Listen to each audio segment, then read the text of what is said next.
third time making eggs turn into little baby chicks, and there's been a major change. So first off, all the eggs look the same, but they're actually not from the same hen. It's from two hens.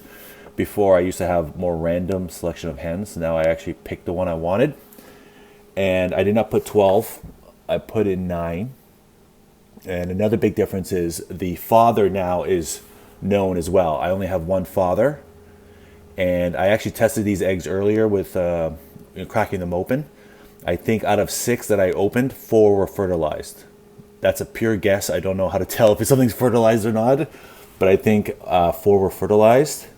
So I will now try to see if all 9 of these hatch, not just the 6 out of 9, or which is like 60%.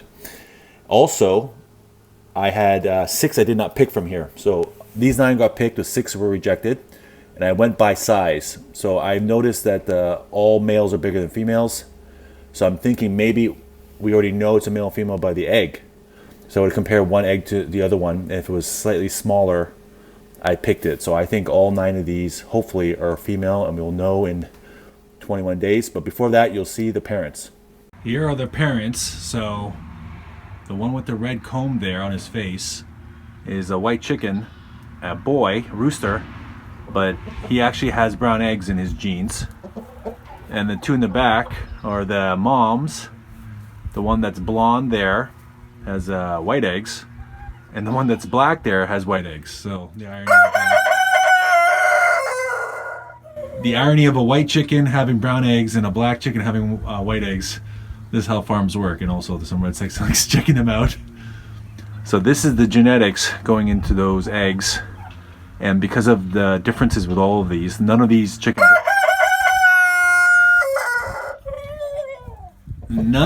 are related to each other. So the most diverse genes I've ever used, and as you can see, because I only have one male, it's guaranteed I know who the father is, and guaranteed I know at least half the sisters. So they're either sister hens we're gonna have left, or half sisters, which is pretty good to have, because I had that same with the Muscovy ducks. The certainty of I knew the father and the mother. On day 18, we opened the incubator, took out the spinning tray, and at nighttime took a flashlight to check these eggs, and you can see we've marked them. So we had 9, and of the 9 eggs, 1 was clearly nothing happened, so threw that out. Of the 8 left, I saw 5. We put a D on it, and the D just represents it was dark, but I did not see veins, so or hair, where you can kind of see evidence of a chick being born, but it looked like something is happening. And the 3 had some kind of veins going on, so I'm really confident 3 will hatch for sure. But I'm hoping the other 5 will also hatch, and we'll know in a couple of days if 8 out of 9 hatch. They have hatched 1 day early, so we got 1 here. That's the second one. And that one there is the first one. And this egg here, I forgot to say a detail. In the last video, I actually cracked that egg, and it was not serious, but it was enough of a crack that I was concerned it was going to survive. And the internet said to put some non-toxic medical adhesive tape, but you can't see right now on it, maybe on that, so you can see the tape, to kind of make sure it's sealed. And I think it's going to work, because I saw this egg wiggle. So I'm thankful to know that that chick did not die. Wow, eating. They said a chick could survive, I think 2 days here with just the stuff from its own yolk. Wow, that's amazing. Anyways, they'll be coming out soon, and both the eggs that hatched first were the ones with D on it, so it's a very good sign that they're probably all going to hatch. Fingers crossed. So I learned a lesson that at nighttime, there's not a lot of progress in here. So this one here was breaking out yesterday. I said, okay, let's make progress overnight. And then overnight, nothing happened, because they all sleep when it's dark, because it's, you know, they sync up with the sun. But here it's also the interior lights. So I woke up this morning, nothing was happening. And then there's some progress, but it's going slow. And I was getting worried for this one, because I'm like, I don't know if she's going to make it or he's going to make it. So I actually decided to kind of break the rules and open this up, break this one's egg open, make sure they had a good chance, and then close back up again. So these ones have not hatched yet. I haven't seen wiggles or anything like that, but I'm going to give it more time, maybe 12 more hours of this, and I will leave the lights on even though it gets dark. And then tonight, if still no progress here, then these 5 are the 5 that did it. 5 out of 9, not bad. I'll take it. right, these 5 are doing well inside the little brooder cage here. You got a heat lamp going on. Their food is here, they're eating it, and water. So everything's going well. They are maybe the quietest group I've ever encountered. My hope is either it's a good temperament or it's they're all females, but don't know for sure. We'll probably know in, I think, 18 weeks. So this is only day 2 of them being hatched and the first day inside the little new home they're gonna have. There's a big change. 2-week-old chicks are put into the cottage, and I gave them more bedding.